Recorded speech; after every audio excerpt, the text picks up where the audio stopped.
Silence is rarely innocent. In the ruins of fallen states, history often listens too late. No drums, no final battles, no dramatic last stands.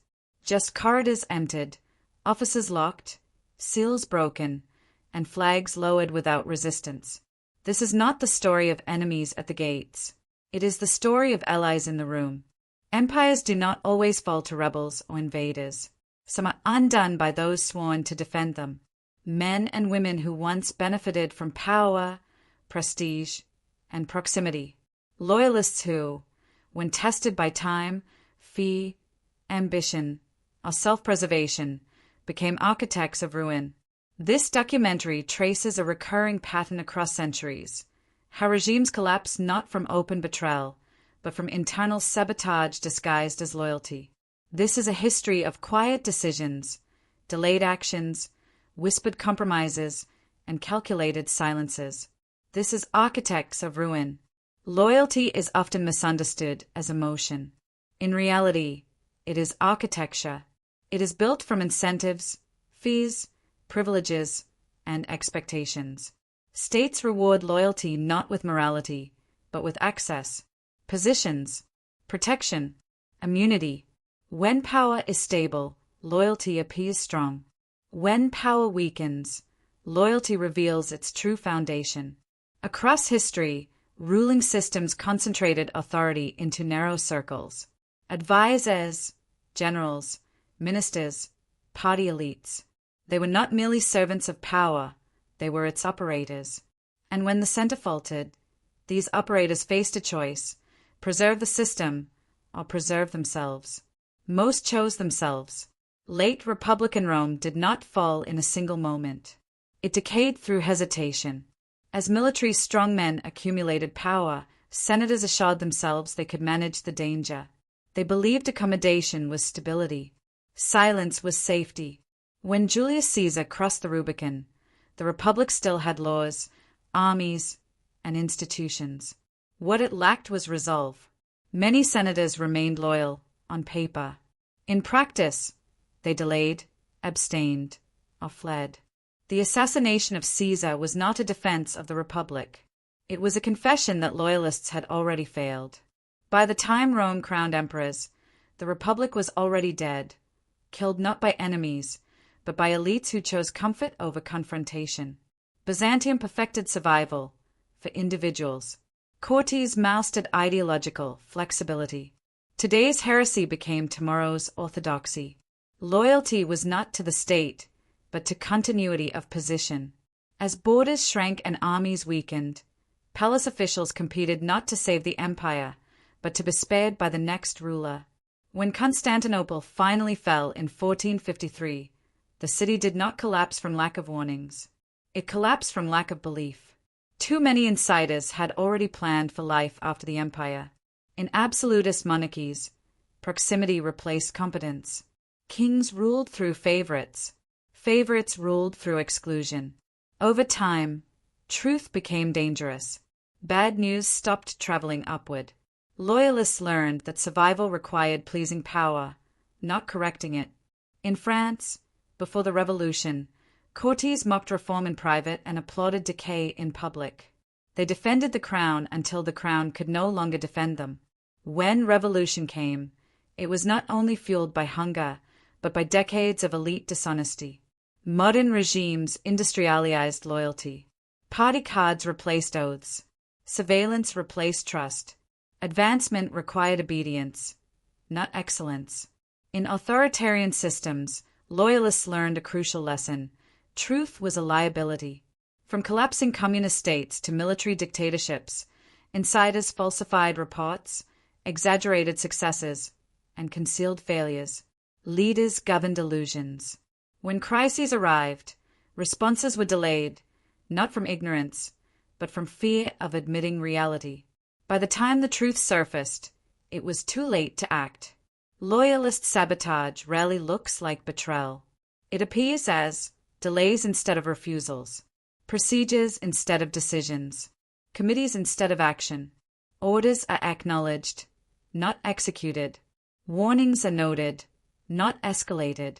Reforms are announced, not implemented. Each act alone seems minor.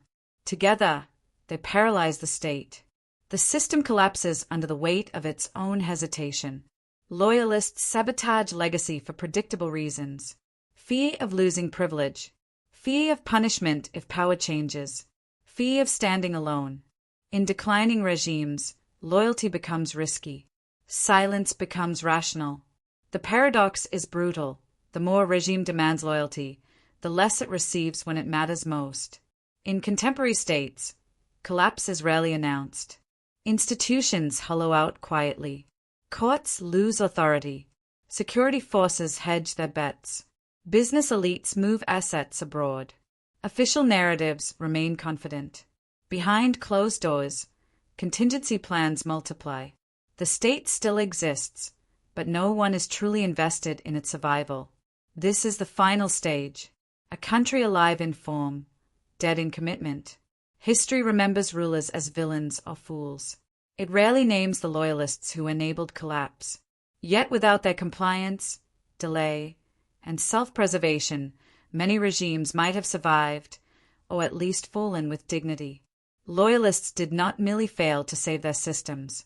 They ensured those systems would have no legacy worth defending. Empires can survive enemies. They rarely survive insiders who stop believing in anything beyond themselves. In the end, the greatest threat to power is not rebellion, but loyalists who quietly prepare for its funeral. Power does not collapse evenly. It collapses inward. At the center of every declining system is an inner circle that believes it is indispensable. Advisors, strategists, party elders, security chiefs, individuals who tell themselves the state cannot function without them. This belief becomes their moral shield. They are not traitors. They insist. They are realists. As decline accelerates, these insiders begin to separate the regime from the state. They convince themselves that preserving their own relevance is equivalent to preserving stability. In truth, they are amputating the future to save the present. Cognitive dissonance sets in. Evidence of failure is reframed as sabotage by outsiders. Popular discontent becomes misinformation. Institutional rut becomes temporary turbulence. The loyalist no longer asks, "What is true?" Only, "What is safe to say?" This is how systems lose the ability to self-correct. In healthy states, incompetence is punished. In decaying ones, it is rewarded. As honest officials are sidelined, promoted loyalists learn that ignorance can be protective. Not knowing means not being responsible. Avoiding detail means avoiding blame.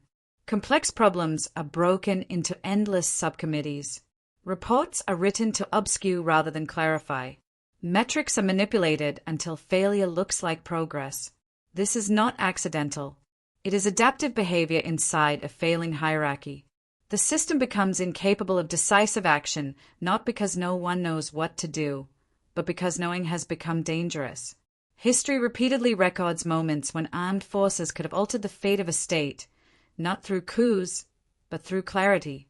Yet loyalist militaries often fail at the decisive hour. Commanders wait for political cover that never comes. Orders are interpreted conservatively. Units are positioned defensively rather than strategically. Everyone waits for someone else to act first. By the time action is unavoidable, cohesion is gone. The tragedy is not that the military intervenes too late.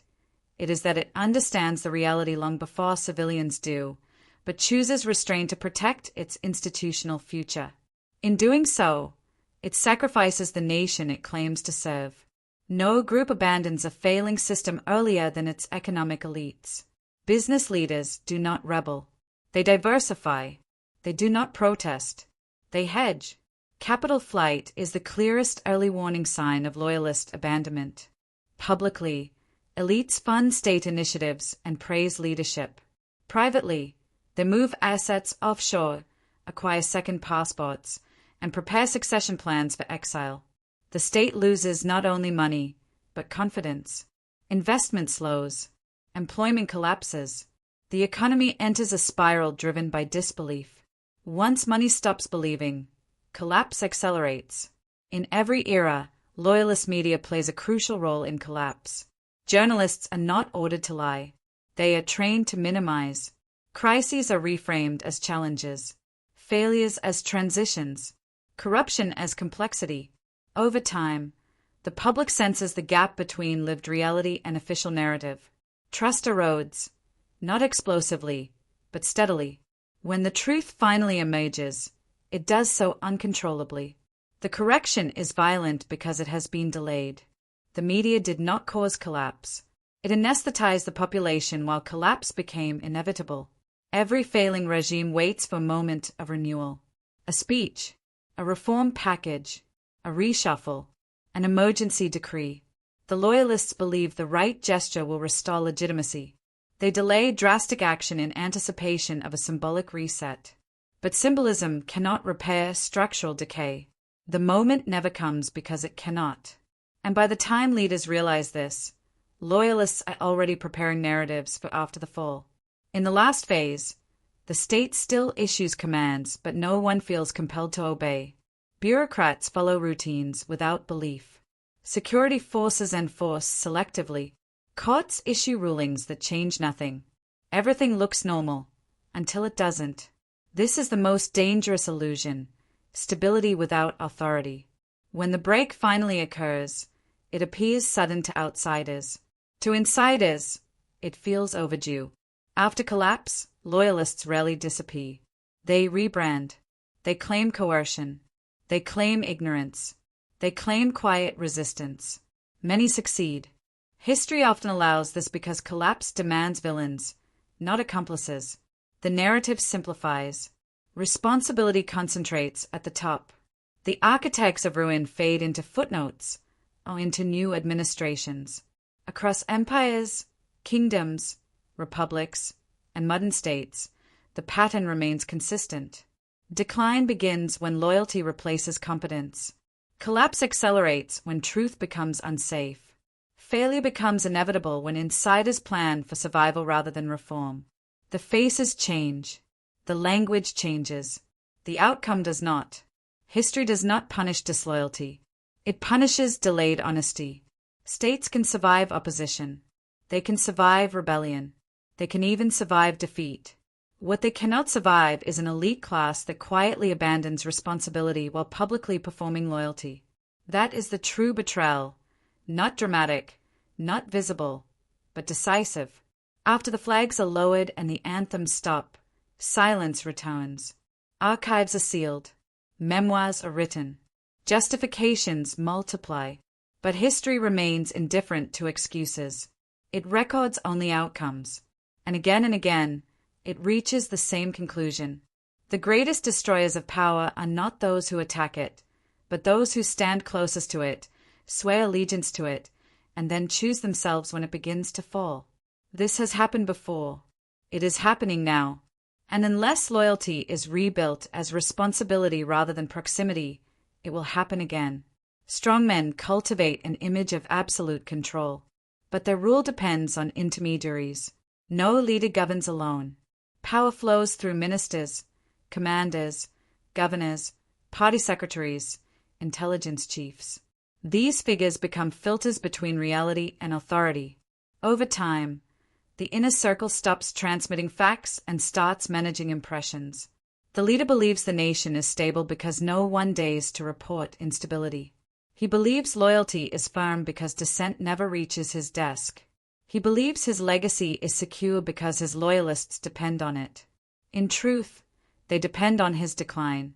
The weaker the leader becomes, the more valuable the loyalist's gatekeeping role. They decide what he sees, whom he meets, which warnings are buried, which crises are delayed. By the time the leader realizes he has been isolated, his power is already symbolic. In failing regimes, information becomes currency. Loyalists hoard intelligence not to protect the state, but to negotiate their own futures. Files become leverage. Secrets become insurance. Security services compile archives not for justice, but for survival. Officials record conversations, decisions, compromises, preparing evidence for whichever authority comes next. This creates a perverse incentive. The collapse of the system increases the value of what they know. The state no longer owns its own memory. It is being privately liquidated. Every collapsing system produces reformers. They are often younger officials, technocrats, or regional administrators who recognize decay and attempt correction. They speak in careful language. They propose gradual change. Loyalists perceive them as threats. Reform exposes failure. Reform demands accountability. Reform disrupts informal arrangements that protect insiders. So reformers are neutralized. They are accused of disloyalty, ambition, foreign influence, or naivety. They are reassigned, sidelined, or publicly humiliated. The system eliminates its own antibodies. What remains is a body unable to fight disease. As substance erodes, performance intensifies. Ceremonies multiply. Parades expand. Anniversaries are celebrated with increasing extravagance.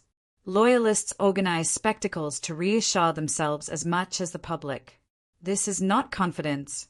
It is compensation. Behind the scenes, logistics fail. Infrastructure decays. Policy coherence dissolves. But the surface remains polished. The state becomes theatrical, convincing only those who need to be convinced most. External actors often sense internal decay before the population does. Allies begin to hedge. Rivals probe. Investors reassess. Diplomats request guarantees that cannot be given. Loyalists notice this shift and adapt accordingly. They cultivate foreign contacts quietly. They offer cooperation, intelligence, or access in exchange for future protection. They position themselves as stabilizers in a post-collapse order. In doing so, they internationalize internal sabotage. The state loses not just cohesion, but sovereignty of intent. Declining regimes develop a shared vocabulary. Words are stripped of meaning. Crisis becomes temporary disruption. Collapse becomes restructuring. Public anger becomes misunderstanding. Loyalists master this language fluently. It allows them to acknowledge problems without accepting responsibility. Language becomes a shield against action. And when words no longer describe reality, reality stops responding to words. While elites debate narratives, ordinary citizens experience consequences. They notice delayed salaries, inconsistent services, arbitrary enforcement, the quiet disappearance of accountability. They may not articulate systemic failure, but they feel abandonment. Trust does not collapse overnight. It drains away. When loyalty evaporates at the base, no amount of elite unity can restore it. The state has lost its audience. Collapse is often marked by what doesn't occur. A protest that is not dispersed. A border that is not defended. A law that is not enforced. On that day, everyone notices. No one intervenes. The loyalists understand instantly. The threshold has been crossed. From this moment on, the system exists only by habit. As collapse becomes undeniable, loyalists turn to legacy management. They fund memoirs. They grant interviews. They sponsor archives that frame events selectively. The goal is not truth. It is survivable memory. They seek to be remembered as moderates, pragmatists, or reluctant participants. The system failed, they argue, despite the best efforts. History hears these claims often. It believes them rarely. The most haunting question in political history is not why states fall, but when they could have been saved. There is always a window, a moment when reform was possible, when institutions still functioned, when loyalty could have been redirected into responsibility. That moment is closed not by enemies, but by loyalists who judge reform too risky for themselves. True loyalty is not silence. It is correction. It is the willingness to risk position to preserve purpose, to tell the truth when it is unwelcome, to act before permission is granted. Most regimes reward the opposite, and so they fall. History does not need conspiracies to explain collapse. It needs only human nature placed inside rigid systems that punish honesty and reward proximity. Loyalists did not wake up one day and choose destruction. They chose comfort. They chose safety. They chose delay. And in doing so, they designed the very ruins they would later walk through. Every fallen state leaves behind documents, monuments, and memories. But the most important evidence is invisible. It lies in meetings when nothing was decided, in reports that were softened, in warnings that were postponed. These are the fingerprints of loyalists. And until power learns to value responsibility over obedience, history will continue to be written not by enemies, but by architects of ruin. In the final stage of decline, loyalists emphasize unity above all else. Unity becomes the last sacred word. Disagreement is labeled sabotage. Debate is framed as disloyalty. The appearance of cohesion is treated as more important than the reality of effectiveness. Meetings become unanimous. Votes become symbolic. Decisions appear swift, but only because alternatives have been erased. This is not strength. It is paralysis disguised as discipline. When unity is enforced instead of earned, it signals that the system no longer trusts itself. No institution reveals collapse more clearly than internal security.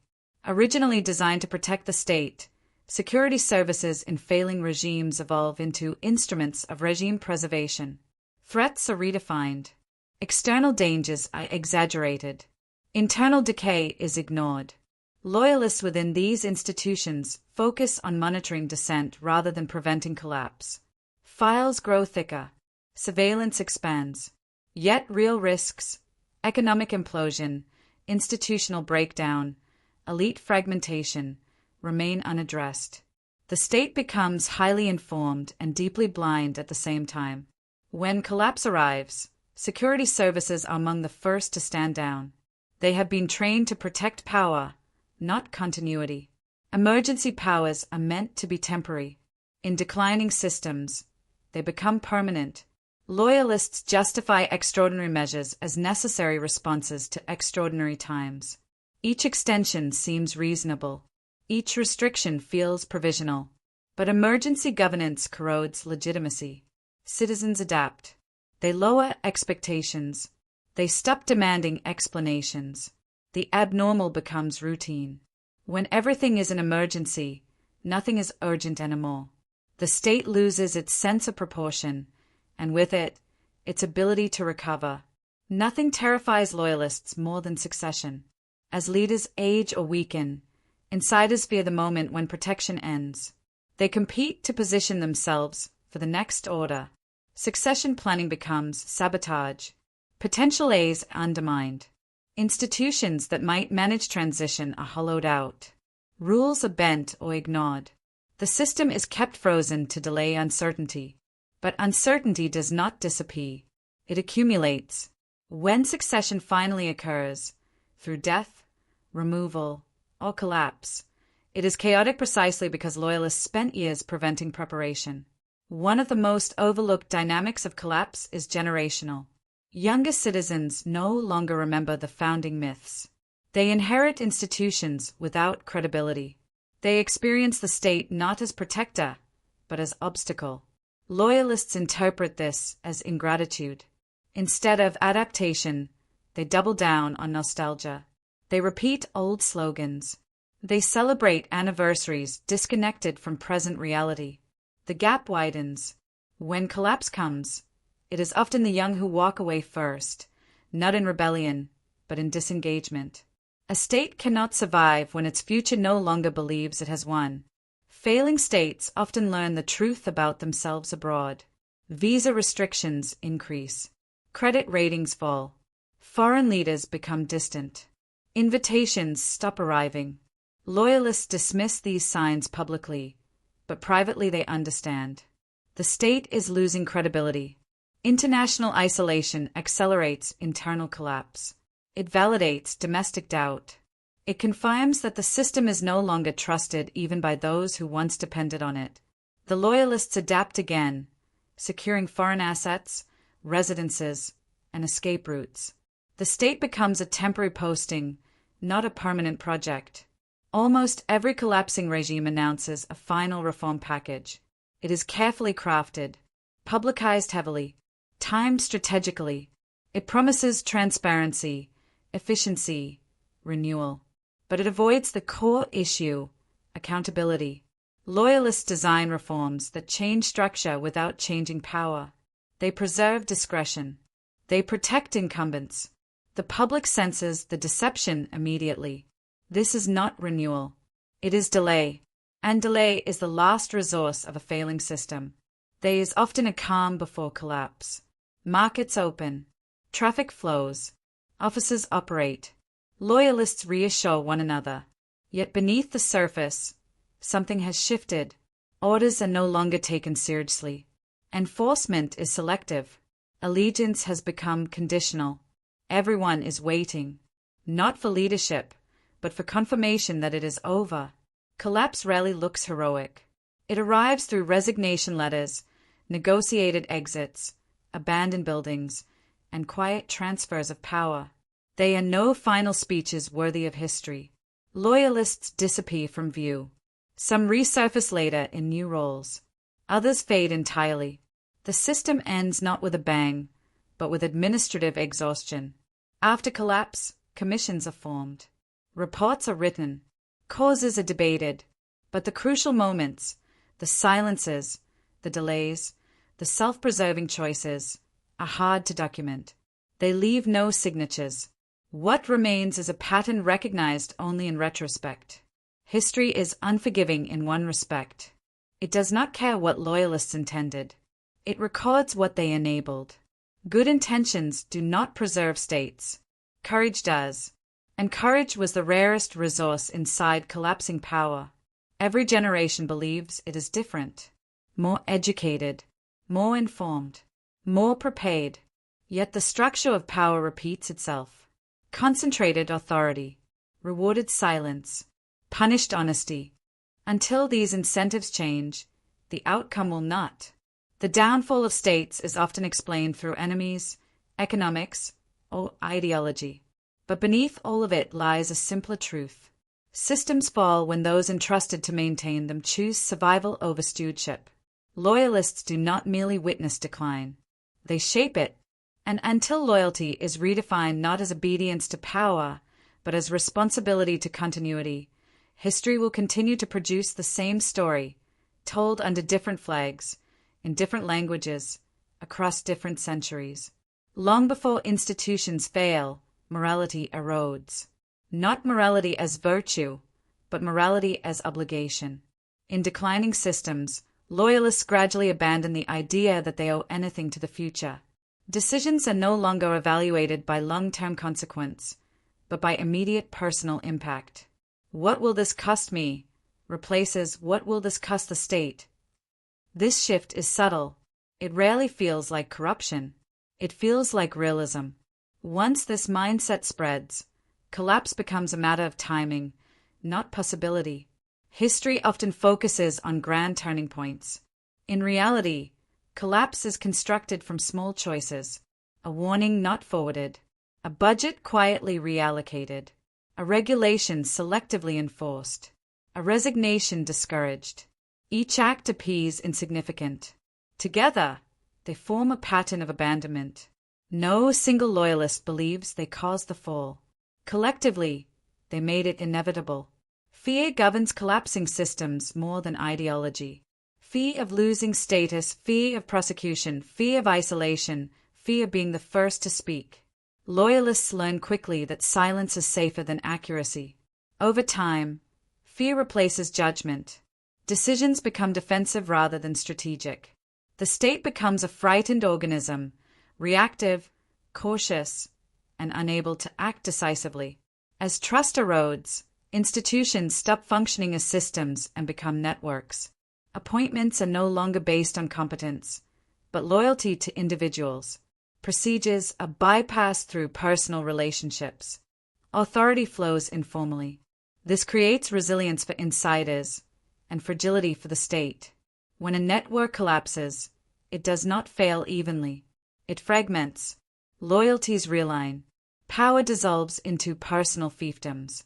The state no longer collapses as one entity. It disintegrates. In healthy systems, consequences preserve order. In failing ones, consequences disappear for the loyal and multiply for the powerless. This asymmetry accelerates decay. Officials learn they can make catastrophic decisions without penalty. Citizens learn compliance offers no protection. Legitimacy vanishes not because laws are broken, but because they are selectively applied. A state without consequences cannot command respect. As idealism fades, cynicism takes its place. Loyalists speak privately in irony and sarcasm. They mock slogans they once defended. They no longer believe in reform, only in timing. Cynicism becomes a survival strategy. But cynicism cannot build. It can only endure. A system governed by cynicism has already surrendered its future. Perhaps the most dangerous belief in a collapsing system is inevitability. Loyalists convince themselves that decline cannot be stopped, that history has already decided, that resistance is futile. This belief absolves responsibility. If collapse is inevitable, then self-preservation becomes rational. Betrayal becomes adaptation. Silence becomes wisdom. Inevitability is not a diagnosis. It is an excuse. Loyalists often justify inaction through selective history. They compare their state to others that fell faster, arguing they are still stable. They point to worse examples as proof of success. But history does not reward relative decline. Being less broken than others does not prevent collapse. It only delays recognition. Time is often misunderstood as neutral. In failing systems, time is an accelerant. Every postponed reform increases resistance to change. Every delayed decision compounds cost. Every unresolved crisis narrows future options. Loyalists believe time is on their side. It never is. There is a precise moment, rarely recorded, when trust breaks irreversibly. It is not always public. It may occur when a salary is not paid, when a promise is quietly reversed, when a loyal official is punished for honesty. From that moment on, cooperation becomes transactional. The state survives, but it no longer inspires. As decline deepens, talent leaves quietly, not always physically, often mentally. Capable individuals disengage. They stop proposing solutions. They stop arguing. They stop caring. The system retains bodies but loses minds. This is one of the most lethal forms of collapse. States depend on institutional memory. When loyalists rewrite records, suppress reports, or destroy archives to protect themselves, they erase lessons. Future leaders inherit ignorance. The state becomes incapable of learning from its own mistakes. Collapse repeats itself internally long before it becomes visible externally. In every collapsing system, a few remain genuinely loyal to the idea of the state. They speak openly. They resist quietly. They refuse to adapt. They are not celebrated. They are sidelined, marginalized, or broken. History remembers them kindly.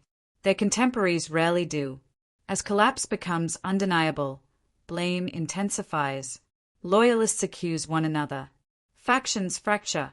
Alliances dissolve. Responsibility is redistributed until it disappears. No one is guilty. Everyone is aggrieved. This is not accountability. It is absolution through chaos. A critical but overlooked moment occurs when citizens stop paying attention. They no longer expect improvement. They no longer listen to speeches. They no longer respond emotionally. Indifference replaces anger. A state can survive protest. It cannot survive irrelevance. After collapse, life continues. Shops reopen. Children attend school. Administrations rebrand. The absence of immediate catastrophe convinces many that collapse was exaggerated. But something essential is gone. Continuity. Trust, once broken, does not regenerate quickly. Collapsed states carry scars for generations. Weak institutions, suspicion of authority, cynicism toward reform. These are not inherited from enemies, but from insiders who failed when responsibility mattered most. The cost of loyalist sabotage outlives the regime itself. States do not die because people hate them. They die because those entrusted with their survival stop believing they are worth saving. Loyalists are not villains in the traditional sense. They are the products of systems that rewarded silence, punished courage, and confused obedience with duty. History does not judge them harshly out of malice. It judges them accurately. Power is never destroyed in a single moment. It is slowly surrendered by those closest to it. They surrender it through hesitation, through self-preservation, through silence. And when the ruins are finally examined, history does not ask who attacked the state. It asks who stood closest to it and chose not to act. This is the story repeated across centuries. This is the architecture of ruin. Every state begins with a purpose: security, prosperity, order, identity. Over time, that purpose becomes abstract. Loyalists continue to invoke it rhetorically, but no longer organize around it. Meetings discuss mechanisms, not meaning. Policies address symptoms, not direction. The state continues to function administratively while forgetting why it exists. When purpose disappears, power becomes self-referential. The system exists to preserve itself, not to serve anything beyond it. This is not stagnation. It is terminal drift. In collapsing systems, values invert quietly. Integrity becomes recklessness. Honesty becomes provocation. Competence becomes threat. Loyalists who adapt are praised as pragmatic. Those who resist are labeled destabilizing. The moral compass does not break. It flips. Once inverted, the system rewards behavior that accelerates its own destruction. As collapse advances, loyalists become skilled at managing decline. They learn to keep institutions just functional enough to avoid panic. They ration transparency. They stagger bad news. They introduce minor improvements to offset major losses. This creates an illusion of control. But managed failure is still failure. It only ensures that collapse arrives without preparation. One of the most corrosive shifts in loyalist culture is the transformation of public service into personal trajectory. Positions are evaluated not by responsibility, but by exit opportunities. Ministries become stepping stones. Authority becomes leverage. The state becomes a resume. When governance becomes careerism, sacrifice disappears from the system. No one risks everything for something they plan to leave. In late-stage decline, there is no shared reality. Different institutions operate with different versions of the truth. Economic data contradicts social data. Security assessments contradict political narratives. Loyalists choose the version that protects them. Coordination becomes impossible because agreement no longer exists. The state speaks in multiple voices, none of them credible. Rituals thrive when systems weaken. Cabinet meetings follow rigid scripts. Speeches repeat familiar phrases. Elections occur without consequence. These rituals reassure insiders that order still exists. But rituals cannot substitute for legitimacy. They are performed not for the public, but for the loyalists themselves. At a certain point, loyalists stop imagining themselves as part of the same fate as the population. They live differently, move differently, plan differently. Security details grow larger. Residential zones become isolated. Healthcare and education are outsourced abroad. The social contract fractures at the top first. Once elites detach, the state loses its human anchor. Flags, anthems, uniforms, symbols are powerful only when belief remains. In collapsing systems, symbols persist long after belief fades. They become hollow markers. Loyalists continue to deploy symbolism aggressively, mistaking visibility for authority. But symbolism without trust provokes indifference or resentment. One of the final miscalculations of loyalists is mistaking calm for consent. Silence is interpreted as acceptance, lack of protest as loyalty. In reality, calm often signals exhaustion. The population has stopped expecting change. This is not stability. It is withdrawal. Healthy states adapt because they can surprise themselves. They discover new leaders, new ideas, new coalitions. Failing systems cannot. Everything unexpected is treated as a threat. Innovation is feared. Deviation is punished. The future becomes unthinkable. When the future disappears from imagination, collapse becomes the only remaining outcome. Behind closed doors, loyalists often admit the truth. They speak candidly in trusted company. They joke darkly. They predict outcomes accurately. But private clarity does not translate into public action. This is one of the cruelest ironies of collapse. Everyone knows, and nothing happens. In theory, institutions exist to constrain failure. Courts, parliaments, councils, oversight bodies. In practice, loyalists neutralize them gradually. Budgets are reduced. Authority is blurred. Appointments are politicized. By the time collapse accelerates, these institutions still exist, but cannot intervene. They are present, but powerless. As decline deepens, even insiders struggle to describe what is happening. Old terms no longer apply. New ones feel inadequate. Loyalists resort to euphemism, abstraction, and metaphor. When a system cannot name its own condition, it cannot address it. Language failure precedes institutional failure. In the closing phase, departure accelerates. Officials resign quietly. Advisors decline reappointment. Technocrats seek international roles. This is not rebellion. It is evacuation. The state empties from the inside out. Eventually, power ceases to operate in the present tense. Decisions reference what used to work. Authority rests on what once existed. The state governs through memory, and memory cannot command. After collapse, loyalists adapt once more. Some become critics. Others become historians. Some claim foresight. Others claim coercion. Many succeed in reshaping their image. But the record remains. History does not forget patterns, even when names change. The true cost of loyalist sabotage is not immediate collapse. It is the generation that grows up without institutional faith. They inherit suspicion instead of trust, survival skills instead of civic pride. Rebuilding becomes exponentially harder. Collapse is preventable, not through force, not through propaganda, but through incentives that reward truth and punish delay. Most systems refuse to make this trade. They choose control over correction, and they pay the price. History does not ask whether collapse was difficult to prevent. It asks whether those in power tried when it mattered. Silence is an answer.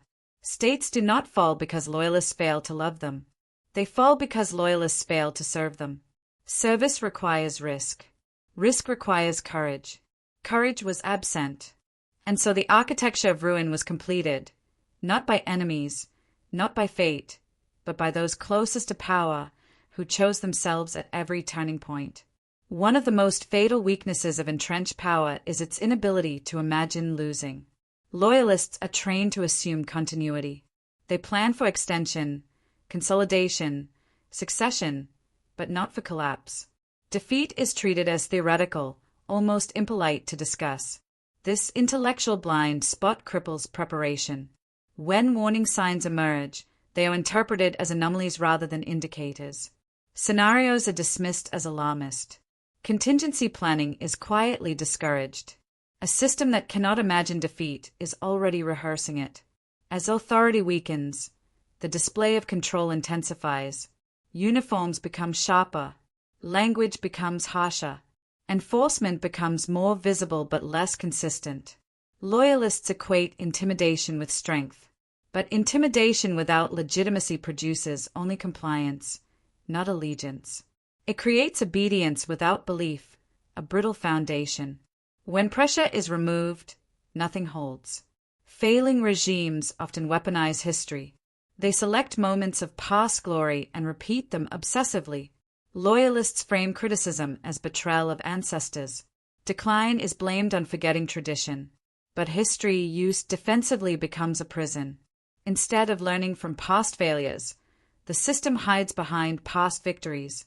History becomes decoration, not instruction. In late-stage decline, entire sectors operate on pretense. Budgets assume growth that will not come. Projects are announced without funding.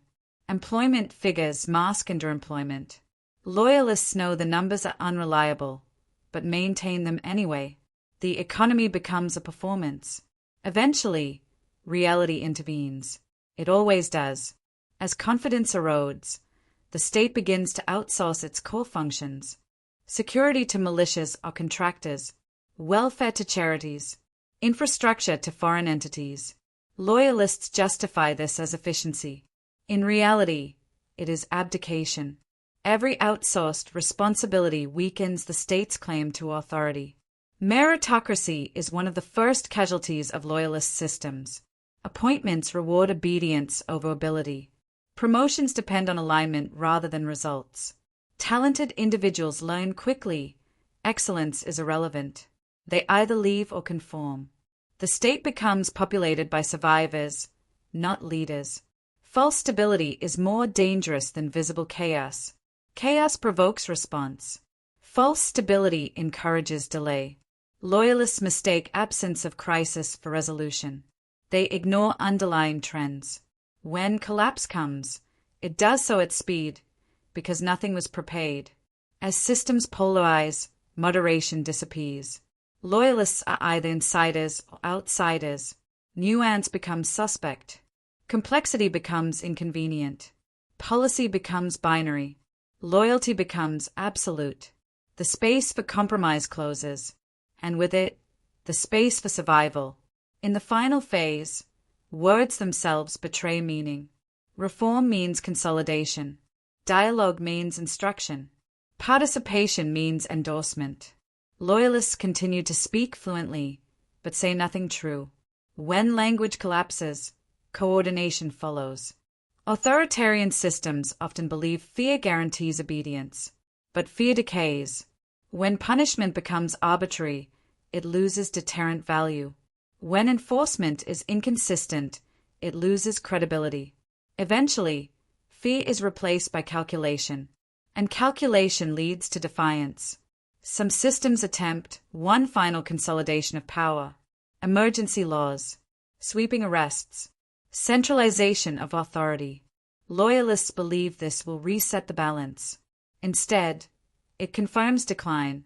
The move signals desperation and invites resistance. At the brink, the state stops negotiating. It issues ultimatums instead of agreements. It dictates instead of persuading. This is not confidence. It is isolation. A state that cannot negotiate cannot adapt. Collapse is rarely triggered by grand events. It often begins with accidents, a miscalculation, a delayed response, a misunderstood signal. In healthy systems, accidents are absorbed. In decaying ones, they cascade. Loyalists mistake accident for anomaly until it becomes outcome. Legitimacy does not collapse dramatically. It expires. Like a contract no longer honored, authority loses binding force. Orders are questioned. Laws are negotiated. Power is tested. Once legitimacy expires, it cannot be renewed by decree. After collapse, there is a strange quiet. The noise of politics fades. The urgency disappears. People adapt quickly. This silence is not peace. It is adjustment. The state is gone, but life continues. In hindsight, collapse is often described as sudden. It never is. It is merely the moment when denial ends. Everything else happens slowly, in plain sight. Loyalty fails when it demands obedience without accountability. When it protects individuals rather than institutions. When it values proximity over principle. This form of loyalty does not preserve states. It consumes them. Every fallen system offers the same lesson. Power must tolerate discomfort to survive. Truth must travel upward. Loyalty must include dissent. These lessons are known. They are rarely applied. History does not end with collapse. It resets. New systems rise. New loyalists emerge. Old patterns return. The architecture of ruin is rebuilt, quietly, patiently, predictably. The greatest danger to any state is not rebellion, invasion, or ideology. It is the silent agreement among loyalists to delay responsibility, to protect themselves, to wait, to remain quiet. By the time they speak, history has already moved on. This was not a story of villains. It was a story of people who chose safety over stewardship, again and again, until nothing was left to save. In the late stages of decline, loyalists begin to measure success incorrectly. Survival becomes the benchmark. If the regime lasts another year, it is declared resilient. If unrest is postponed, it is framed as victory. If collapse does not occur today, it is assumed it will not occur tomorrow. This logic is fatal. Survival is not success. Delay is not recovery.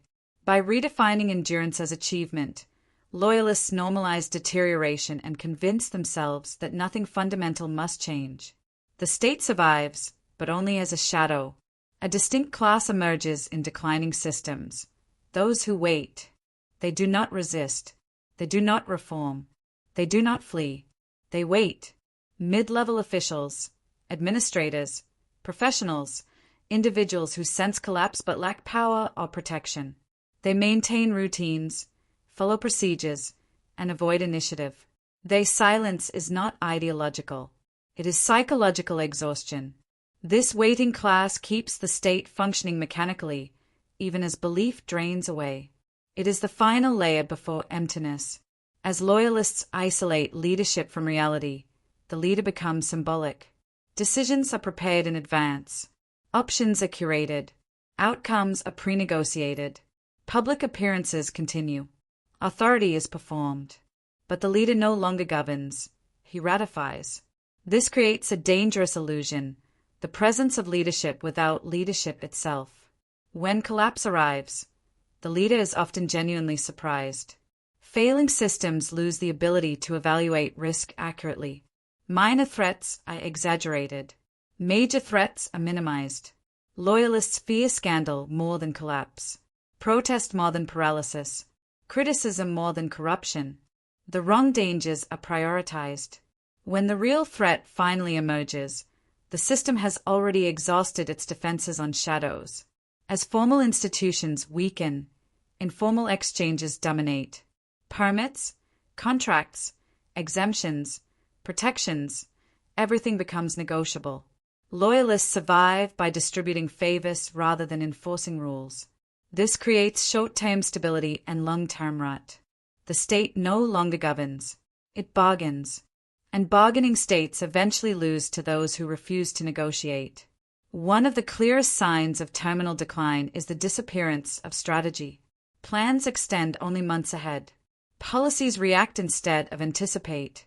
Leadership manages crises sequentially rather than structurally. Loyalists stop asking where the system is going. They ask only how to get through the next phase. A state without direction is already retreating. In collapsing systems, indecision becomes institutionalized. Choices are deferred. Files circulate endlessly. Approval chains expand. This is not incompetence. It is protection. Every decision creates accountability. Non-decision creates deniability.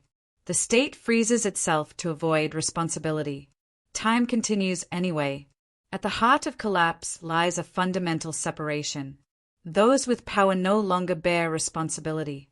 Those with responsibility no longer have power. Loyalists maintain authority without consequences. Citizens carry consequences without authority. This inversion destroys legitimacy. A state cannot survive when power floats free of duty. Healthy systems acknowledge loss. Failing ones deny it. Loyalists refuse to mourn declining institutions, lost credibility, or broken trust. They insist on continuity where rupture has already occurred. By refusing to grieve, the system cannot rebuild. It remains trapped in denial. As formal governance weakens, primitive logic resurfaces. Force replaces law. Loyalty replaces rights. Identity replaces policy. Loyalists embrace simplification because complexity has failed them. But simplification destroys nuance, and with it, stability. The state regresses. In stable states, citizens share a sense of time, past, present, and future. In collapsing ones, time fractures. The leadership lives in the past. The bureaucracy lives in the present. The population plans for elsewhere. Without shared temporal direction, coordination collapses. The state exists in fragments of time. In the final phase, the future becomes private. Loyalists plan individually. Families prepare quietly. Networks secure exits. There is no collective future anymore, only personal ones. A state without a shared future is already finished. When collapse occurs, loyalists are shocked not by its arrival, but by its consequences. They expected transition. They encounter vacuum. Institutions disappear faster than anticipated. Authority dissolves unevenly. Uncertainty multiplies. The collapse they managed becomes the collapse they cannot control. Post-collapse systems often inherit loyalists. They bring experience and habits. If accountability is not enforced, the same patterns re-emerge. Silence is rewarded. Truth is delayed. Power concentrates. The cycle resumes. Collapse has occurred, but learning has not. The deepest cost of loyalist sabotage is invisible. It is the permanent reduction of collective ambition. Citizens lower expectations. Institutions aim smaller. Politics becomes transactional. The ceiling of possibility collapses long after the state does. Every fallen system leaves behind one unanswered question. What would have happened if someone had spoken earlier? Not loudly, not heroically, but honestly, at the moment it mattered. History offers no reply, only patterns. The pattern is simple. Power rewards silence. Silence enables decay. Decay demands collapse. Loyalists do not break this pattern. They complete it. This story is not about the past. It is about structures that still exist. Anywhere loyalty is valued above responsibility. Anywhere truth is dangerous. Anywhere silence is rewarded. The architecture is already under construction. States are not destroyed by hatred. They are undone by accommodation, by people who adjust, adapt, and survive, until survival itself becomes the problem. The Loyalists did not mean to end the system. They simply refused to risk themselves to save it. And that, history reminds us, is always enough. There is a precise, almost invisible moment when power stops listening. Not because it cannot hear, but because hearing has become inconvenient. Reports arrive. Warnings are issued. Signals accumulate. Loyalists acknowledge them politely, then move on. Listening is replaced by reception without response. Power becomes insulated not by walls, but by habit. From this moment forward, collapse is no longer a possibility to be debated. It is a process already underway. As decline deepens, loyalists stop governing and begin curating. They curate narratives. They curate appearances. They curate outcomes. Reality is managed like an exhibition, selected, framed, and controlled. But reality resists curation. The more loyalists curate, the less they understand. The less they understand, the more aggressively they curate. This feedback loop is fatal. Procedure becomes a refuge. Rules are followed meticulously, even when they no longer serve purpose. Forms are completed, protocols observed, chains of command respected. Loyalists retreat into procedure because it offers protection without responsibility. I followed the process replaces, I made a decision. The state becomes procedurally perfect and strategically hollow. As accountability disappears, blame becomes abstract. Markets, global trends, foreign influence, historical injustice. Loyalists speak fluently about forces beyond control. These explanations are not false, but they are incomplete. They obscure the role of human choice. Collapse is reframed as destiny rather than decision. One of the most dangerous moments in decline is when elites privately agree that reform is impossible. This consensus is never announced. It spreads quietly through conversations, expressions, silences. From this point on, loyalists no longer attempt solutions. They manage outcomes. Collapse accelerates rapidly once this threshold is crossed. Every functioning state possesses a moral center, a shared understanding of what is unacceptable. In collapsing systems, this center dissolves. Actions once considered unthinkable become debatable. Practices once condemned become normalized. Loyalists adapt incrementally, telling themselves each step is temporary. There is no moment of recognition, only hindsight. Exceptions become the rule. Emergency measures are renewed automatically. Oversight is suspended indefinitely. Accountability is postponed without deadline. Loyalists argue that circumstances demand flexibility, but flexibility without limits is indistinguishable from abandonment. The state no longer governs by law, but by exemption. In healthy systems, hardship is shared, at least symbolically. In failing ones, sacrifice becomes uneven. Citizens are asked to endure. Elites are protected. Loyalists insulate themselves from consequences. This asymmetry is noticed immediately. When sacrifice is no longer shared, legitimacy collapses at the emotional level, where laws cannot reach. One of the rarest acts in political power is apology. In collapsing systems, apology is seen as weakness. Admission is treated as surrender. Loyalists defend indefensible outcomes rather than acknowledge error. But refusal to apologize freezes trust permanently. A state that cannot admit failure cannot recover from it. Leadership demands vision and risk. Management demands optimization and caution. As collapse advances, leadership disappears and management dominates. Loyalists optimize decline. They streamline failure. They make collapse efficient. This is competence without courage. It cannot save a system. The most decisive collapse occurs internally. When loyalists themselves stop believing in renewal, they continue to perform loyalty, but without conviction. They execute tasks mechanically. They plan for exit scenarios mentally. The center empties before the structure falls. States do more than provide services. They produce meaning, identity, purpose, continuity. When loyalists reduce governance to logistics, meaning evaporates. Citizens may endure hardship, but not meaninglessness. Once the state stops explaining why it exists, others will. Collapse has a point of no return. It is reached not when systems fail, but when trust cannot be restored within a single generation. At this point, even perfect reform would be insufficient. Loyalists sense this instinctively. They stop trying. In private moments, loyalists acknowledge the end. Not aloud, not publicly. In gestures, in planning, in tone. They stop using the future tense. Every collapsed state leaves behind an invisible archive. Meetings where decisions were postponed. Memos that were softened. Warnings that were diluted. This archive is never published, but it defines the outcome more than any revolution. Collapse is often attributed to individuals, but the deeper cause is structural discouragement of courage.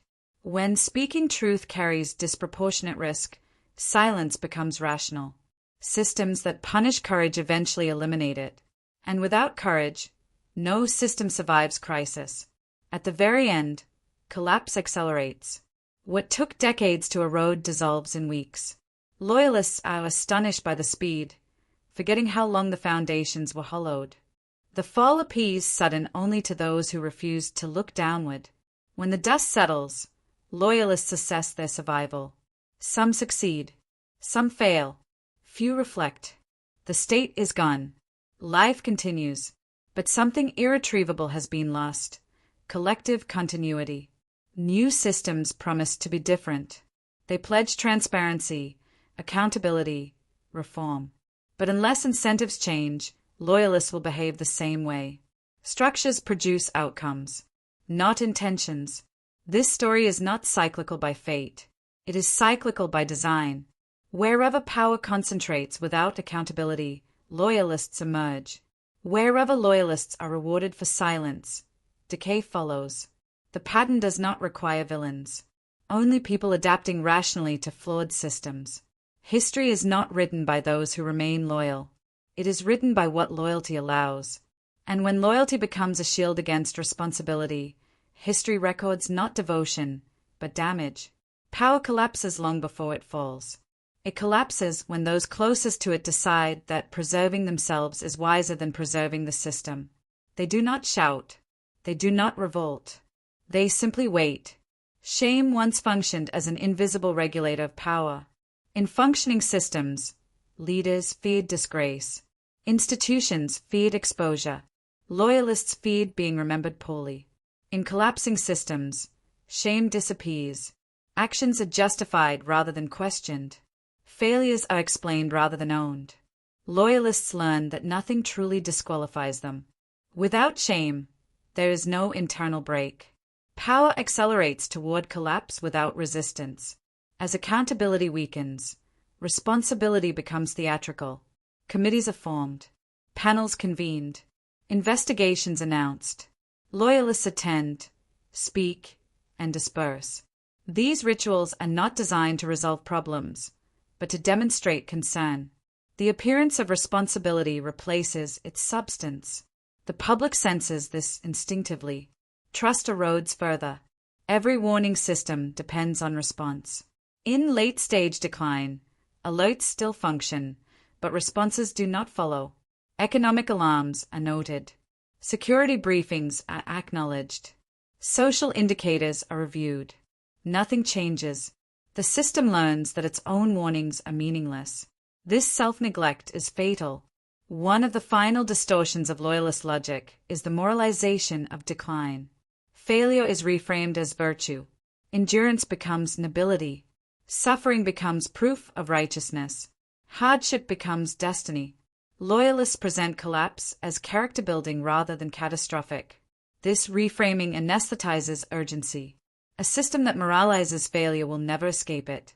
As collapse knees, loyalists close internal exits. Whistleblowers are silenced. Independent bodies are dismantled. Informal channels are severed. This is not confidence. It is fear of leakage. By sealing itself, the system suffocates. At some point, loyalists fear truth more than failure. Truth threatens exposure. Failure threatens abstraction. It is easier to explain collapse than to explain complicity. So truth is postponed until collapse makes it irrelevant. Habit is one of the most underestimated forces in political collapse. People continue routines long after they cease to be meaningful. Meetings occur. Reports circulate. Decisions are deferred. Habit creates motion without progress. The system moves constantly, but goes nowhere. In the closing phase, reassurances multiply. Loyalists reassure the public. Leaders reassure loyalists. Institutions reassure one another. These reassurances are sincere. They are also false. Reassurance replaces preparation. When collapse arrives, reassurance evaporates instantly. There comes a day when authority becomes optional. Rules are followed selectively. Orders are interpreted creatively. Compliance depends on convenience. No announcement is made. Everyone simply adjusts. This is not rebellion. It is disengagement. As collapse accelerates, loyalists search for traitors. They look outward. They look downward. They look everywhere except inward. Betrayal is externalized. This search consumes time, energy, and attention, while decay deepens. The real betrayal remains unspoken.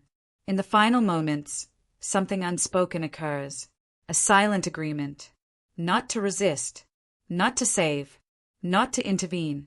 Loyalists sense that the cost of preservation now outweighs the benefit. No vote is taken. The system is allowed to end. After collapse, loyalists experience a brief disorientation. The phone stops ringing. The security detail disappears. The insignia loses meaning.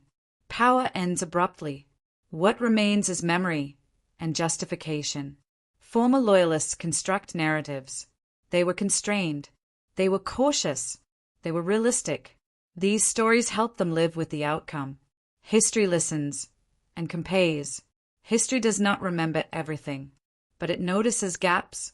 Why warnings were ignored. Why reform stalled. Why silence prevailed. These gaps tell the real story. The collapse shaped not only the past, but the future. New leaders inherit distrust. New institutions inherit skepticism. New promises inherit doubt. The shadow of loyalist failure stretches forward. Once belief is broken at the center, it does not regenerate easily. Citizens learn caution.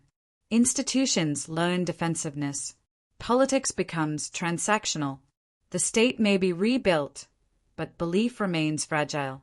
The lesson is always the same. Truth must travel faster than fear.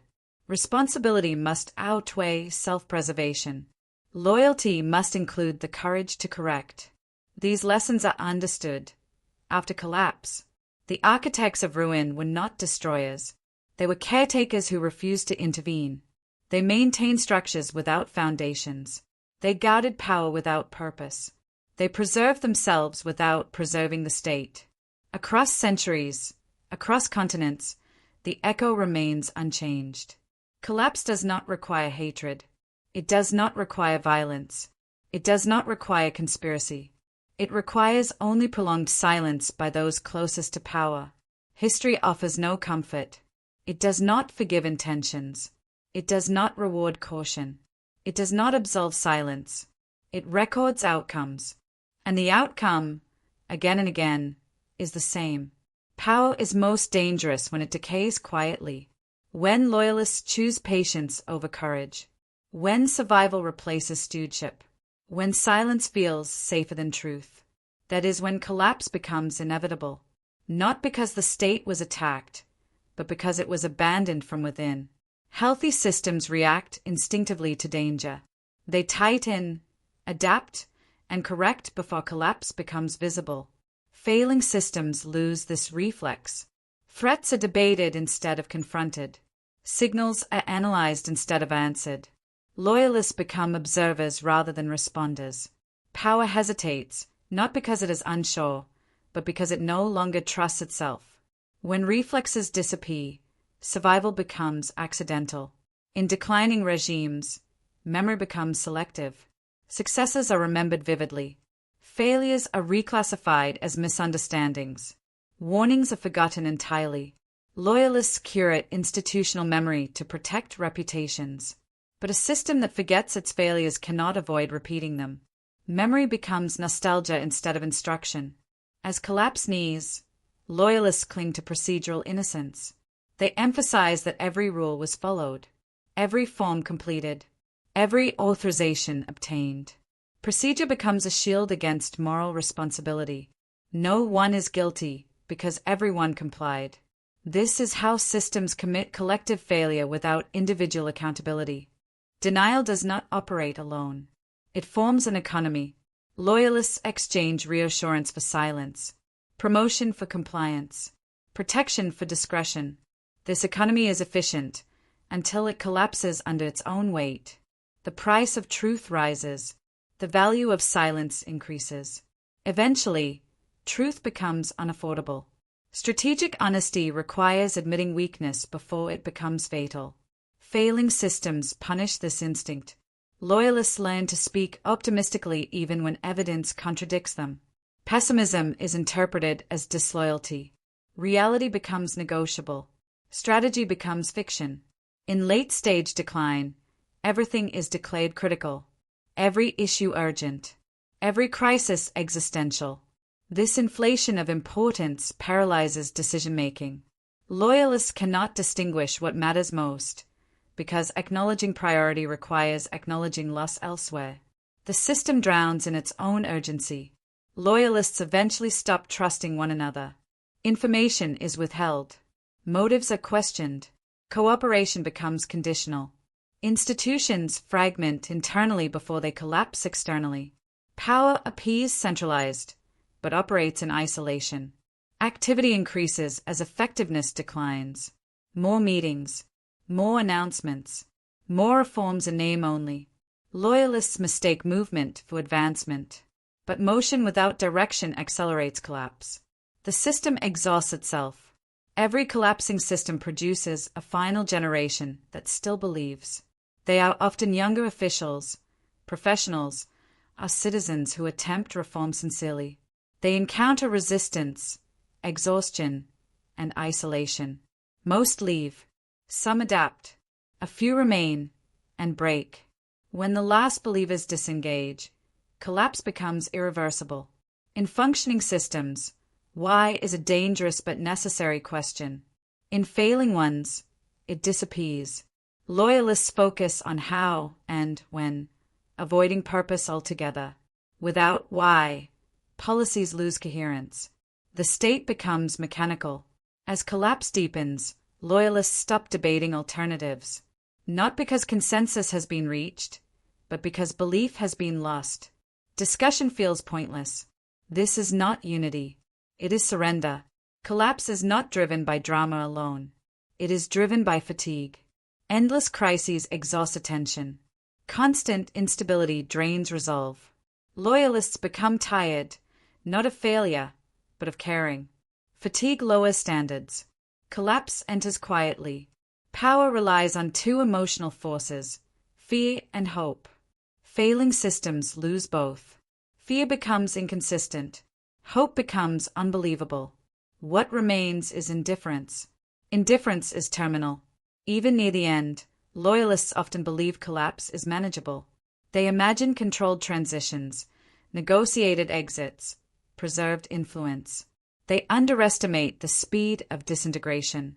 Control disappears faster than expected, because it was never as strong as believed.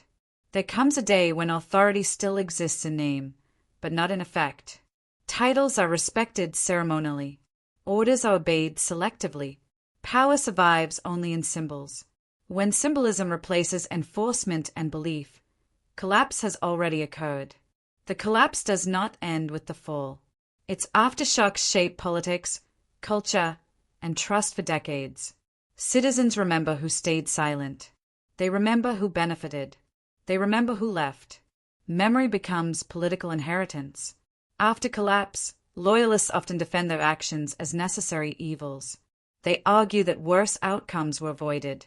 History weighs these claims carefully. Necessary evil without accountability becomes convenient excuse. The most unsettling truth is how repeatable collapse is. Different eras, different ideologies, same outcomes. Loyalists adapt rationally to incentives, and systems fail predictably. Collapse is not mysterious. It is mechanical. Post-collapse reconstruction often focuses on infrastructure, laws, and elections. Trust is assumed to follow. It rarely does. Trust must be earned, slowly, painfully, transparently. The legacy of loyalist silence makes this difficult. Silence protects individuals briefly. It damages societies permanently. Every loyalist who chose silence extended collapse into the future. The cost compounds across generations.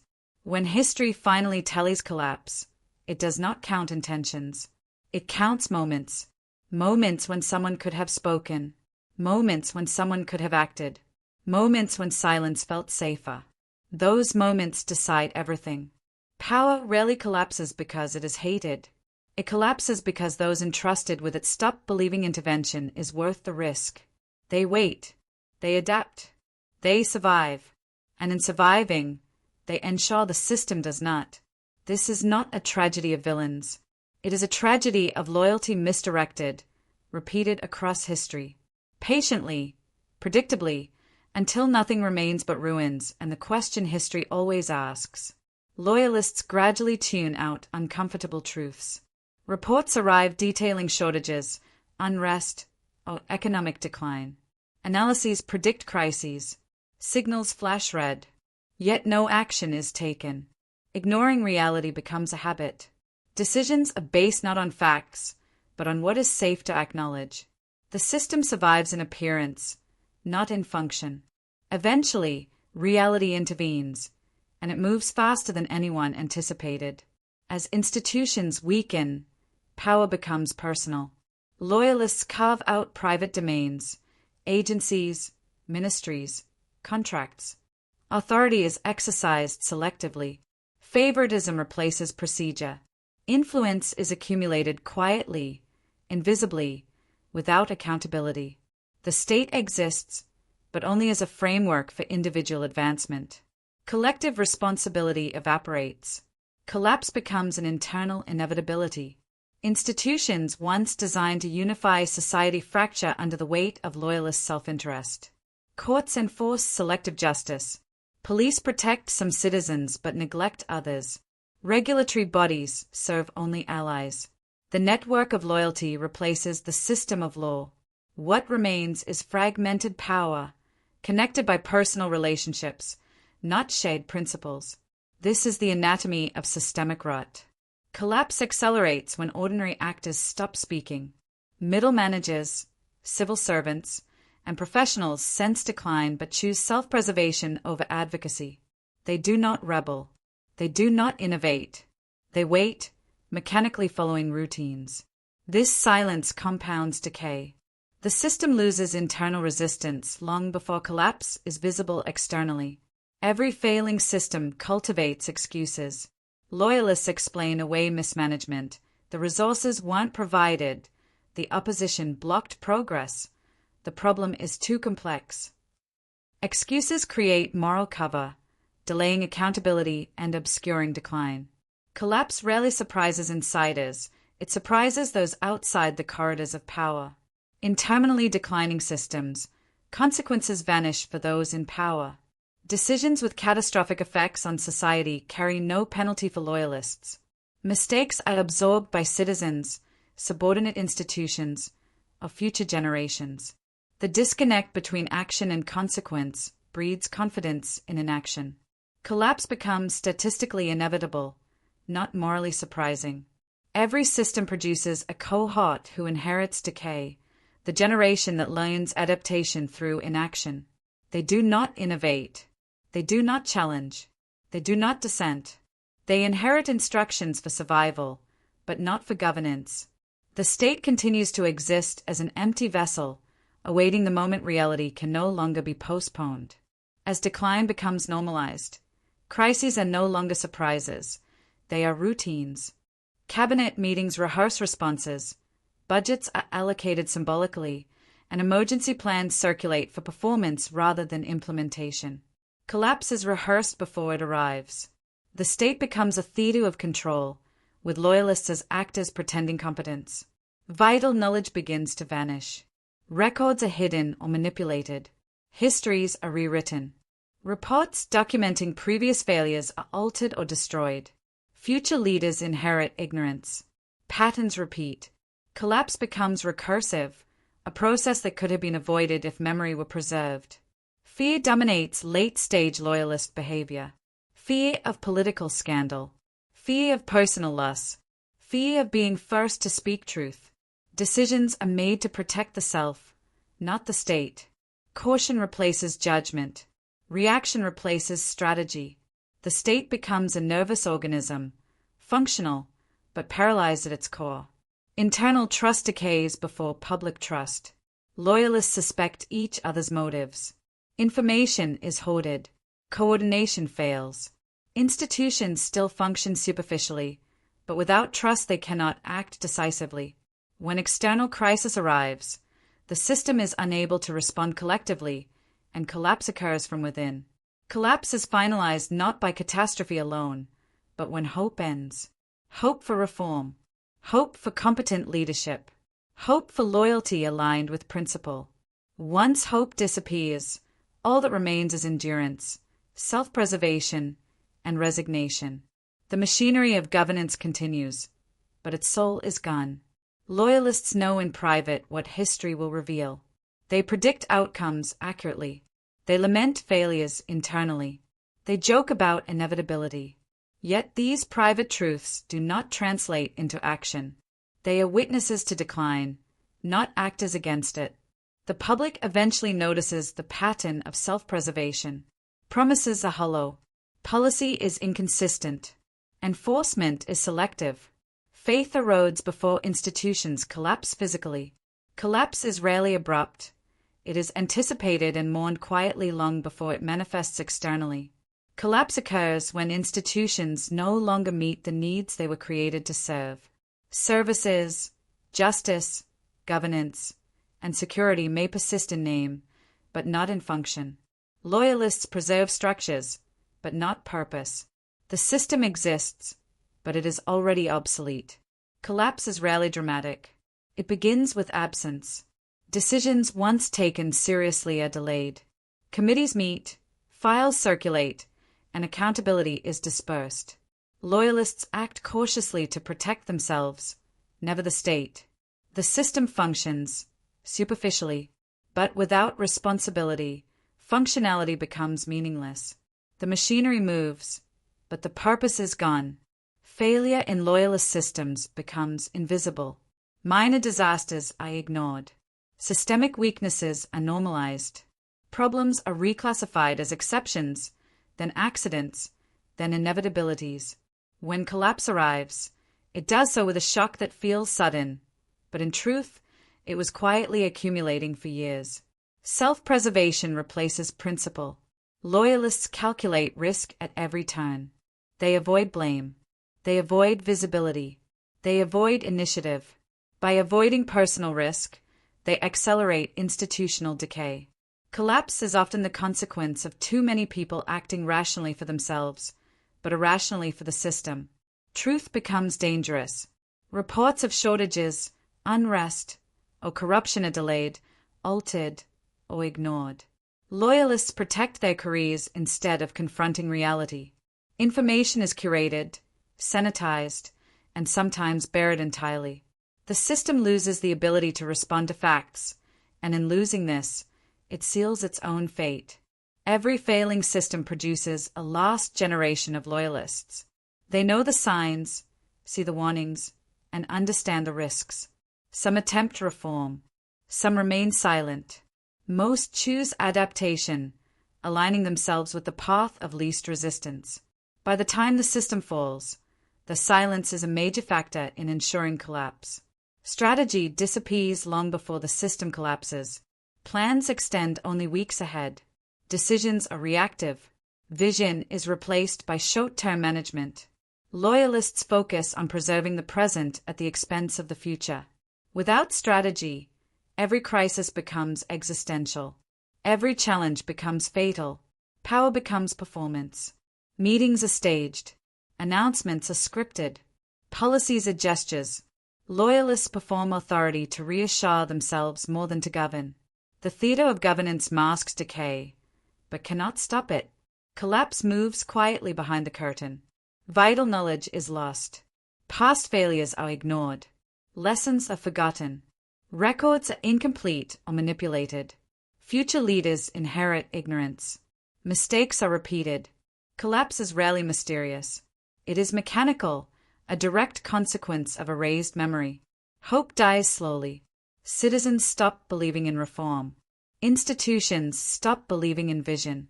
Loyalists stop believing in their own impact. The end is not marked by collapse itself, but by the cessation of belief that change is possible. As collapse approaches, blame is never internal. It shifts outward onto opposition, external powers, history, or chance. Loyalists avoid responsibility, rationalize failure, and protect themselves. By the time collapse is visible to all, the real cause, systemic neglect by those entrusted with power, is obscured. Collapse is finalized not by catastrophe, but by silence, the moment when everyone who could act chooses not to act. Warnings are ignored. Opportunities are postponed. Truth is defied. The state dies quietly, not dramatically. Loyalists survive, but the system does not. After collapse, life continues. Citizens adapt. New systems rise. The physical infrastructure remains, but trust is gone. The loyalists, often still present, survive in a new order, but their survival is inseparable from the loss they allowed. History remembers outcomes, not intentions. The story repeats across centuries, continents, and ideologies. Where loyalty becomes obedience without accountability. Where truth is silenced. Where self-preservation outweighs stewardship. Collapse is inevitable. It is not dramatic. It is patient, quiet, and thorough. Collapse begins long before it is visible. It begins when the architects of a system stop imagining its future. Loyalists focus on immediate survival, promotions, privileges, minor crises. They rarely ask, where is this leading? Plans shrink to weeks, months, or fiscal cycles. Ambition contracts. Vision becomes optional. A state without vision drifts, and drifting is fatal. As the system deteriorates, the future is privatized. Loyalists secure exits, foreign accounts, networks abroad. Families are relocated. Opportunities outside the system are quietly pursued. What remains is a state that functions only as a framework for personal advancement. The collective future ceases to exist. Collapse is no longer a possibility, it is a certainty. In declining systems, priorities invert. Minor scandals become urgent crises. Systemic collapse is postponed indefinitely. Loyalists fear accountability more than catastrophe. They manage optics, not outcomes. The dangers that truly matter are ignored. The dangers that threaten appearances amplified. Collapse occurs not because of incompetence, but because incentives reward the wrong focus. Loyalty fragments before collapse. Officials, ministers, and administrators shift alliances subtly, prioritizing personal survival over institutional cohesion. Committees no longer collaborate. Networks of convenience replace chains of command. The system becomes a collection of competing fiefdoms. Coordination is impossible. Collapse accelerates from within. Every failing state has a silent middle. Mid-level bureaucrats, technicians, administrators, a way of decline but unwilling or unable to intervene. They do not innovate. They do not oppose. They do not leave. This silence prolongs decay, allowing collapse to mature invisibly, unnoticed until its consequences are immediate and unavoidable. Trust evaporates gradually, imperceptibly. Loyalists suspect each other. Departments hoard information. Enforcement becomes inconsistent. Public trust is shattered long before institutions physically fail. Collapse is completed emotionally before it is completed administratively. As systems falter, loyalists double down on the illusion of control. Reports are sanitized. Decisions are centralized. Rituals of authority multiply. But control without belief is a mirage. When reality intrudes, the system cannot respond. Collapse is not resisted, it is outpaced. In terminal decline, survival becomes ritualized. Loyalists rehearse compliance, attend scripted meetings, deliver pre-approved statements. The performance masks decay. It does not prevent it. Collapse arrives quietly, often when everyone assumes the system is safe. Responsibility migrates outward. Failures are blamed on opposition, external forces, or circumstances. Loyalists protect themselves at the expense of institutions. By the time collapse is obvious, the architects of decline are insulated. They survive while the system fails. There is a point in every decline when collapse becomes inevitable. It is not marked by a single event, but by cumulative choices. Silence, delay, prioritization of self-interest, denial of reality. After this threshold, even heroic intervention would be too late. The loyalists know it privately, but say nothing publicly. Behind closed doors, loyalists admit the truth. They acknowledge failure. They predict collapse. They understand the consequences. Yet this awareness never translates into action. Knowledge alone cannot prevent decay. Courage must accompany it. And courage has long vanished. A state does more than govern. It produces meaning, identity, purpose, belief, continuity. As loyalists retreat into self-preservation, meaning evaporates. Citizens endure hardship, but institutions no longer explain why they exist. When meaning is gone, obedience becomes compliance, and compliance cannot sustain a state. Even in collapse, a final generation of believers exists. Young officials, idealists, or reformers who cling to hope. They attempt to innovate, reform, or preserve, but they are isolated, overpowered by inertia, and gradually they either leave, adapt, or break. Without believers, collapse becomes a self-fulfilling prophecy. Loyalists rarely see themselves as destroyers. They preserve rituals. They maintain appearances. They manage crises. Yet by prioritizing self-preservation over stewardship, they build ruin quietly. History remembers the result, not their intentions. The lesson is always clear in hindsight. Truth must move faster than fear. Responsibility must outweigh self-interest. Loyalty must include dissent. These truths are understood only after the collapse has passed. By then, it is too late. Loyalists cling to the illusion of control even as collapse unfolds. Decisions are centralized. Reports are filtered. Meetings are rehearsed. Policies are announced, not implemented. Every action is designed to signal competence rather than produce results. The illusion reassures insiders. It convinces outsiders. But reality, patient and relentless, does not conform to appearances. Collapse, when it comes, is sudden, not because it was unexpected, but because reality never waited for validation. Collapse is rarely the result of overt rebellion.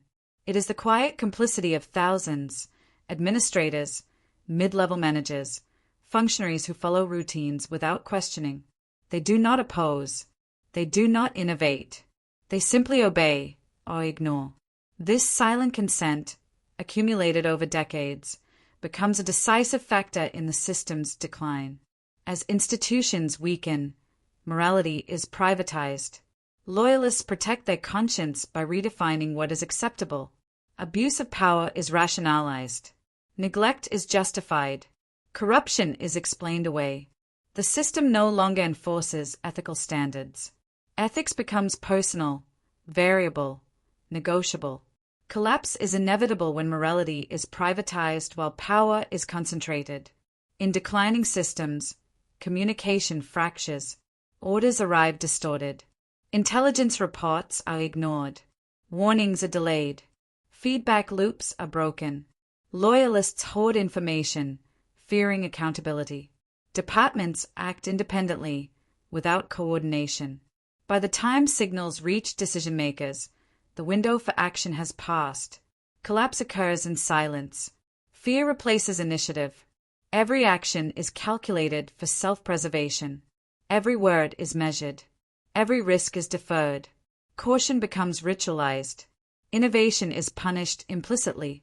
Loyalists survive individually, but the system dies collectively. Collapse is not dramatic. It is the cumulative effect of calculated avoidance. Every failing system produces a generation of followers who learn that speaking truth is dangerous. They follow routines. They protect themselves. They adapt to the system rather than shaping it. By the time collapse arrives, the mechanisms of dissent have atrophied. The state is hollowed from within, leaving only form without substance. Critical knowledge vanishes. Lessons from past crises. Historical warnings. Institutional procedures that once prevented catastrophe.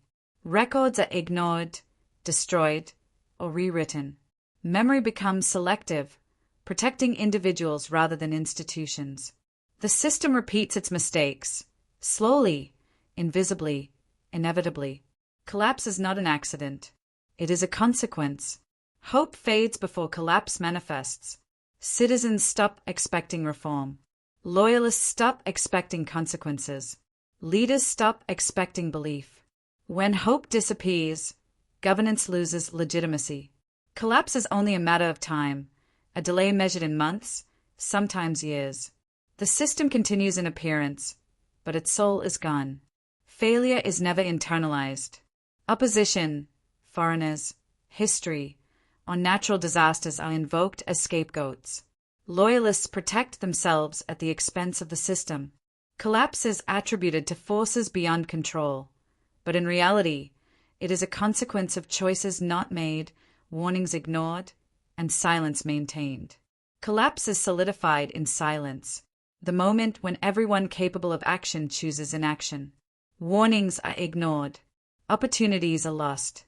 Truth is defied. The state dies quietly, often unnoticed until the consequences are immediate and irreversible. Loyalists survive. The system does not. Life continues after collapse. Citizens adapt. New regimes rise. Physical structures persist. Yet trust, legitimacy, and belief, the core of any functioning state, are absent. The loyalists who survive inherit not governance, but the ruins of what they allowed to decay. History repeats the same lesson. Loyalty without accountability accelerates collapse. Self-preservation outweighing stewardship erodes institutions. Silence in the face of warning produces systemic failure. Collapse is patient, predictable, and quiet, and history always asks the same question. Collapse begins when a system forgets why it exists. Institutions continue to operate, but their purpose is lost. Policies are implemented without vision. Services are provided without meaning. Loyalists maintain form without function. They protect symbols, not substance. A system that forgets itself continues to exist physically, but has already died spiritually. In late-stage decline, procedure becomes refuge. Rules are followed to the letter, regardless of their relevance. Forms are completed, approvals sought, signatures collected. Action is replaced by ritual. Decisions are deferred indefinitely. Loyalists cling to process because it shields them from accountability. Collapse accelerates quietly, invisible behind the facade of order. Denial becomes a collective practice. Warnings, evidence, and early signals of decay are ignored. Problems are reframed, minimized, or explained away. Loyalists adapt to systemic dysfunction rather than challenge it. By the time collapse arrives, it seems sudden, though it was meticulously cultivated through years of selective blindness. As institutions weaken, power becomes personal. Loyalists secure private networks, prioritize individual advancement, and protect family and allies above the state. The system remains functional only as a framework for personal gain. Collective responsibility vanishes. Collapse is no longer a possibility, it is predetermined. Loyalty fragments before institutions fail. Officials shift allegiances silently, pursuing self-interest over collective stability. Departments and ministries act independently. Communication breaks down, and coordination becomes impossible. Collapse is internal, structural. The system falls from the inside while the appearance of cohesion persists. The majority of collapse is quiet. Mid-level officials, administrators, and bureaucrats, a way of decline, powerless to act, are unwilling to risk themselves, maintain routines without challenging dysfunction. This silence prolongs decay. The system rots from within, unnoticed until the consequences are immediate and irreversible. Trust evaporates first internally, then publicly. Departments no longer cooperate. Information is withheld. Signals of crisis are ignored. Public confidence collapses long before administrative or political failure is visible. Collapse begins emotionally before it manifests materially. Loyalists cling to outdated methods and solutions, even as circumstances shift. They optimize what no longer works. They conserve structures that cannot survive. Adaptation ceases to serve the system. It serves the individual. Collapse is inevitable when adaptability becomes self-serving rather than systemic. Responsibility migrates outward. Loyalists blame opposition, global forces, history, or chance, avoiding accountability. Collapse is never acknowledged internally. It is always someone else's fault. By the time the system fails visibly, those responsible are insulated, protected, and often unaware of the scale of the disaster they allowed. There is a precise moment when collapse can no longer be prevented. It is reached not through one dramatic event, but through cumulative decisions. Silence over speaking, delay over action, self-preservation over stewardship, denial over truth. After this threshold, even courageous intervention would be insufficient. Collapse becomes a structural inevitability, not a question of intent. Loyalists often know the truth before collapse is visible. In private, they predict outcomes. They lament failures. They joke about inevitability. Yet private awareness never translates into action. Knowledge alone cannot avert decline. Only courage can. And courage, in these systems, has long vanished. A state is more than its institutions. It is identity, purpose, continuity, and belief. When loyalists retreat into self-preservation, meaning disappears. Citizens endure hardship, but institutions no longer justify themselves. Without meaning, obedience becomes mechanical, compliance devoid of loyalty, and compliance cannot sustain a state. Collapse is rarely violent, it is quiet. Thousands of mid-level officials, functionaries, and bureaucrats consent silently by doing nothing. They neither innovate nor oppose. They protect themselves. They wait. Their inaction compounds decay, accelerating collapse while giving the illusion of stability. History repeats itself with remarkable predictability. Loyalty without accountability fosters collapse. Self-preservation over stewardship accelerates decay. Silence in the face of warning produces ruin. Collapse is patient, quiet, inevitable,